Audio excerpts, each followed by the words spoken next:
आपकी समस्याओं का अंत कैसे होगा? साथियों, जो लोगों को आप लोगों ने 75 साल में कांग्रेस और बीजेपी के लोगों को मौका दिया, लेकिन जिन 75 सालों में जिनको आपने मौका दिया तो आपको मिला क्या? जैसे कहते हैं इस देश के अंदर कि मोदी है तो मुमकिन है, तो साथियों क्या मुमकिन हुआ आपको? आपको अन्याय अत्याचार इस देश के अंदर जगह जगह देखने को मिल रहे हैं, हत्या बलात्कार जगह जगह देखने को मिल रहे हैं, महिला उत्पीड़न जगह जगह देखने को मिल रहे हैं। ये मोदी है तो मुमकिन हो गया है। इसलिए साथियों, गरीबी 2014 में 400 का सिलेंडर था, अब साथियों कितने का सिलेंडर हो गया? 1200 का। अब मोदी है तो मुमकिन है, तो अब उनके पोस्टर लग रहे हैं कि रक्षाबंधन में 200 रुपए का उपहार दे दिया है, अब 200 रुपए कम हो जाएंगे, अब 900 रुपए छाप रहे हैं कि 900 रुपए में सिलेंडर मिलेगा। तो ये साथियों, ये हम लोगों के साथ छलावा है, ये हम लोगों के साथ धोखा है। ये आप लोगों को सोचना होगा कि साथियों, यही लोग महंगाई को बढ़ाने का काम करते हैं, डीजल और पेट्रोल की कीमत कितनी बढ़ाने का काम किया।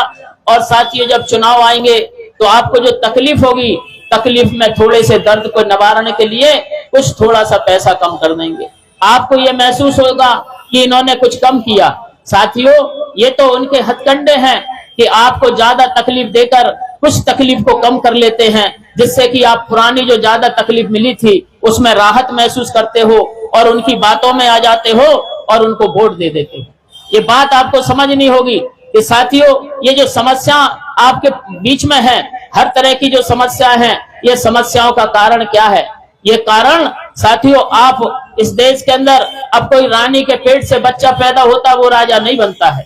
अब पहले ये जमाना था कि जब लोकतंत्र नहीं था, राजतंत्र था, राजाओं के राज में रानी के पेट से बच्चा पैदा होता था, वो राजा बनता था, उसकी जो आज्ञा होती थी वो राजाज्ञा कहलाती थी और वही आदेश और वही कानून होता था।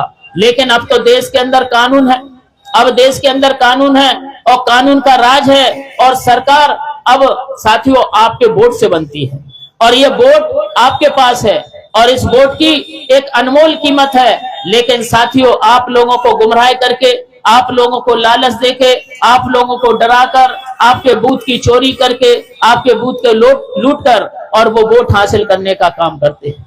इसलिए साथियों, आप लोग आपस में भाईचारा बनाकर और साथियों अपने वोट की ताकत को इस्तेमाल करके आपको अपना दल, जो साथियों इस देश के अंदर सर समाज और सर्वजन हिताय और सर्वजन समाज की बात करता है, SC, ST, OBC, minority, upper caste के गरीब, किसान, मजदूर, नौजवानों को साथियों वो मान सम्मान देने की बात करती है, ऐसी पार्टी सिर्फ एक ही है और वो है बहुजन समाज पार्टी। ये बहुजन समाज पार्टी आपका दल है और साथियों इस दल को अगर मजबूत करेंगे तो आपका दल मजबूत होगा, और जब आपका दल मजबूत होगा तो आप मजबूत होंगे।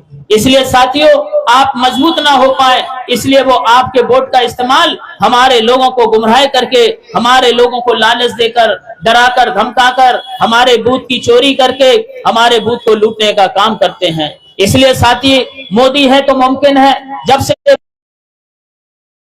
पहले इस देश के अंदर जो बाबा साहब भीमराव अम्बेडकर ने हमें संवैधानिक अधिकार दिए हैं, हमें राजनीति में हमें समानता का न्याय दिया है, हमें सामाजिक न्याय दिया है, हमें आर्थिक न्याय दिया है। लेकिन देश के अंदर जब से बीजेपी की सरकार आई है, ना तो हमें आर्थिक न्याय मिल के साथियों लोग एक दूसरे के दुश्मन बने जा रहे हैं। ये अगर इस देश के अंदर ये माहौल पैदा हो रहा है तो ये माहौल पैदा करने वाला कौन है? इस देश के अंदर उनको बढ़ावा देने वाला कौन है? इसलिए साथियों, इस देश के अंदर जो आर्थिक आजादी होना चाहिए, आर्थिक बराबरी होना चाहिए, वो साथियों आर्थिक बराबरी कैसे आएगी? लेकिन साथियों, कांग्रेस और बीजेपी ने इस देश के अंदर नारा दिया गरीब, किसान और मजदूर का, लेकिन साथियों गरीबों की गरीबी, आज तक वो गरीब होते चले जा रहे हैं, गरीबों की गरीबी खत्म नहीं हो रही। लेकिन साथियों, आज बीजेपी कांग्रेस के लोग गरीबों की बात करते हैं, लेकिन गरीबों का आज उद्धार क्यों नहीं हो रहा है? क्योंकि इनकी नीयत ठीक नहीं है। इसलिए साथियों, आप इस देश के गरीबों को यह सोचना होगा कि 75 साल से गरीब, किसान, मजदूर की बात करने वाले लोग जब सरकार में बैठते हैं, वो शासक बन जाते हैं, हुक्मरान बन जाते हैं, उनके पास मिलिट्री होती है, उनके पास SDM और कलेक्टर होते हैं, ये उनकी बात को सुनते हैं। फिर साथियों, क्षेत्रों में गरीबी दूर क्यों नहीं होती है? गरीबों से अन्य अत्याचार यहाँ खत्म क्यों नहीं होता है? इसलिए साथियों इनकी नीयत में फर्क है। क्योंकि साथियों जब ये किसानों की बात करते हैं, एक तरफ किसानों के हित की बात करते हैं, लेकिन जब किसान परेशान होता है और वो अपनी बात रखने के लिए सरकार के पास आता है और सरकार साथियों से गोलियों से भून देती है। अभी मंदसौर की घटना इसकी 2017 की ये आपकी उदाहरण है। यानी मोदी है तो मुमकिन है कि किसान अपनी बात भी नहीं कर पाएगा, किसान अपनी समस्याओं को सरकार के सामने नहीं रख पाएगा। अगर रखने की हिम्मत करेगा तो साथियों उनकी छाती को गोलियों से भून दिया जाएगा। ये कौन कर रहा है? इसलिए साथियों उनको आज न्याय नहीं मिल रहा है, क्योंकि आपको पता है कि उन्होंने कहा था किसानों का कर्जा माफ करेंगे। साथियों कांग्रेस भी चिल्लाती रही और बीजेपी भी चिल्लाती रही, लेकिन किसानों का कर्जा माफ नहीं हुआ। लेकिन साथियों आपको पता होना चाहिए कि इस देश के जो उद्योगपति हैं, जो धन्ना सेठ लोग हैं, उनका कर्जा भी माफ किया और उनका जो उनके ऊपर टैक्स आता है वो भी लाखों करोड़ों रुपए साथियों की सरकार ने उनका कर्जा और कर माफ करने का काम किया। लेकिन साथियों किसानों का कर्जा आज भी माफ नहीं किया और बात किसानों की करते हैं। इसलिए जब बात करेंगे तो किसान गुमराह हो जाएगा, किसान जाएगा बीजेपी और कांग्रेस को वोट दे देगा। इसलिए साथियों किसानों को भी सावधान होना है। हमारे बेरोजगार साथियों वो रोजगार कैसे दे रहे हैं? वो इस देश के अंदर SC ST OBC के अधिकार और उनके रोजगार को खत्म करने का काम कर रहे हैं। लेकिन बहुजन समाज पार्टी ने तो इस देश के अंदर सर्वजन हिताय सर्वजन सुखाय का काम किया। लेकिन भारतीय जनता पार्टी हमारे इस देश के अंदर बेरोजगार और नौजवानों को साथियों बंधुआ मजदूर बनाने का काम कर रहे हैं। कैसे बंधुआ मजदूर बना रहे हैं कि साथियों पहले इस देश के अंदर जब नौकरियां लगती थी तो लोग सरकार में परमानेंट नौकर होते थे। तमाम लोग के साथ कोई घटना हो जाए और घटना होने के बाद तो उनके बच्चों को संरक्षण मिलता था, बच्चों को नौकरी मिल जाती थी। लेकिन साथियों जब से बीजेपी की सरकार आई है उन्होंने ऐसी नौकरियां निकाल दी कि जो सरकारी नौकरियां हैं उनको बंद कर दी और अब संविदा पे नौकरियां निकाल रहे हैं। जो पढ़ कर साथियों करोड़ों रुपए लगा रहे हैं, लाखों रुपए लगा रहे हैं, और जब उनको नौकरी की बात आती है तो उन्हें आउटसोर्सिंग और साथियों संविदा पर नौकरी लगाकर और साथियों ने 10-15 हजार पर छोड़ देते हैं। अगर उनके साथ कोई घटना हो जाए तो साथियों ना तो उनको पैसा मिलेगा, ना उनके परिवार को नौकरी मिलेगी, उनको कोई पूछने वाला नहीं होगा। ये सरकार का इस तरह के सिस्टम बनाकर इस देश के नौजवानों को ठगा जा रहा है। लेकिन नौजवानों के हित की बात तमाम तरह की से करते हैं, बड़ी चालाकी से करते हैं, लालच देकर करते हैं, इसलिए साथियों सपने दिखाकर करते हैं। इसलिए साथियों आपको सोचना है कि 75 साल में जिनके आप सपने देखते आए हैं तो ये बात आपको समझना है कि किसानों के साथ भी धोखा हो रहा है।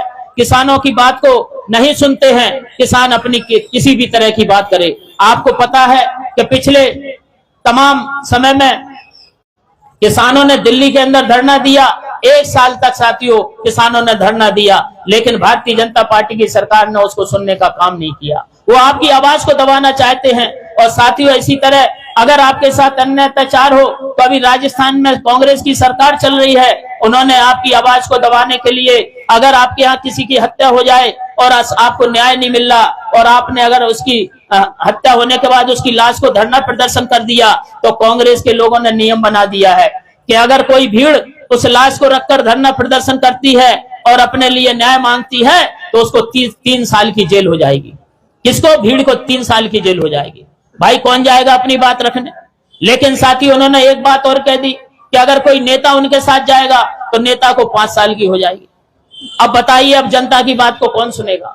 यानी हमारे साथ अन्य अत्याचार हो, ऐसे कानून इस देश के अंदर बनाए जा रहे हैं। इस देश के अंदर बाबा साहब के बनाए हुए संविधान के के साथ खिलवाड़ किया जा रहा है। इस बात को आपको इस देश के गरीब को, किसान को, मजदूर को, बेरोजगार को इस बात को समझना होगा। इसलिए साथियों इस बात को आपको समझना होगा कि मोदी है तो मुमकिन क्या क्या हो रहा है। कि साथियों हवाई जहाज में यात्रा करने पर महिला के ऊपर पेशाब कर दी जाती है। अभी नवंबर 2022 में साथियों महिला के ऊपर हवाई जहाज के अंदर पेशाब की गई। यानी महिला की इस देश के अंदर कोई वैल्यू नहीं है। ये पुरानी बात हमें याद आ रही। अगर आज वैल्यू है महिला की तो ये बात साथियों किसी भाग्य की और भगवान की नहीं है, ये देन बाबा साहब भीमराव अंबेडकर की है। लेकिन वो इस देश के संविधान को इसीलिए खत्म करना चाहते हैं कि महिलाओं को भी वो कीड़े मकोड़े समझे, उपभोग की वस्तु समझे। और साथियों इस तरह के इस देश के अंदर हो रहा है। और साथियों दलित तो महिला के साथ आप इधर देख रहे हैं कि एक आदिवासी युवक के सिर पर पेशाब कर दी जाती है। तो ये दिमाग या ये ताकत उनके पास कहां आती है कि ये बीजेपी के कार्यकर्ता और तमाम ये लोग कांग्रेस के लोग, ये कार्यकर्ता इस तरह की हिम्मत कहां से जुटाते हैं? इनको क्या डर नहीं लगता है कानून का? क्यों? क्योंकि इनकी ये इतने ताकतवर हो जाते हैं और ये ताकत इनके पास कहां से आती है? ये आपके वोट से आती है। अगर आपको वोट देना बंद कर देंगे साथियों, ये आपको बहनों को, महिलाओं को बहन मान लेंगे और उनको मां मानेंगे और आपको भाई मानेंगे, आपको पिता के तुल्य सम्मान देंगे। लेकिन आप लोग इनके लालच में आ जाते हैं और लालच में आने के कारण और साथियों आप इनको वोट देकर इनको ताकतवर पैदा कर रहे हैं। इस खबर को देखने के बाद क्या है आपकी राय? नीचे दिए गए कमेंट बॉक्स में दीजिए अपनी राय। ऐसी तमाम बड़ी खबरों को देखने के लिए जुड़े रहिए हमारे साथ। खबर अच्छी लगे तो लाइक कीजिए और शेयर कीजिए और हाँ, चैनल को सब्सक्राइब कर घंटे वाली बटन को दबाना ना भूलिए। फिर आते हैं आपके बीच कुछ खास खबरों के साथ। तब तक के लिए नमस्कार, जय भीम।